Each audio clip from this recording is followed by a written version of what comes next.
ఇబ్రహీంపట్నం ఇబ్రహీంపట్నం మండల పరిధిలో ఉన్న కొండపల్లి మున్సిపాలిటీ పరిధిలో ఉన్న ఏలపురంలో జగనన్న కాలనీ నుంచి మాట్లాడుతున్నామండి. ఈ 15 రోజులుగా వరదల్లో ఉండి చాలా నష్టపోయామండి.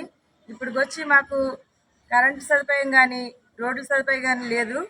అలాగే మంచినీళ్ళు కూడా పంపిస్తున్నారు కానీ సరిపోవడం లేదండి.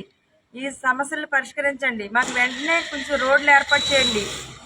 చాలా మంది ఇబ్బంది పడుతున్నామండి. స్కూల్కి వెళ్ళి పిల్లలు ఏంటి బయటికి రావాలంటే కిలోమీటర్లు బురదలో నడుచుకుని బయటికి రావాల్సి వస్తుంది.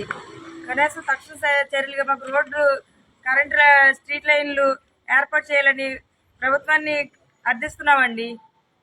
ఈ సమస్యలు ఎప్పుడన్నా అధికారుల దృష్టికి తీసుకెళ్లారమ్మా? ఇంతకుముందు ఎమ్మెల్యే గారి దృష్టికి కానీ గత 5 సంవత్సరాలుగా మేము ఎవరైతే అధికారులు ఉన్నారో అధికారులందరి దగ్గరికి వెళ్ళి మా విన్నపాలు చెప్తున్నామండి. కానీ ఒక్కరు కూడా ముందుకు వచ్చి పరిష్కారాన్ని తీసుకోవట్లేదండి, స్పందించడం లేదు ఎవరు కూడా.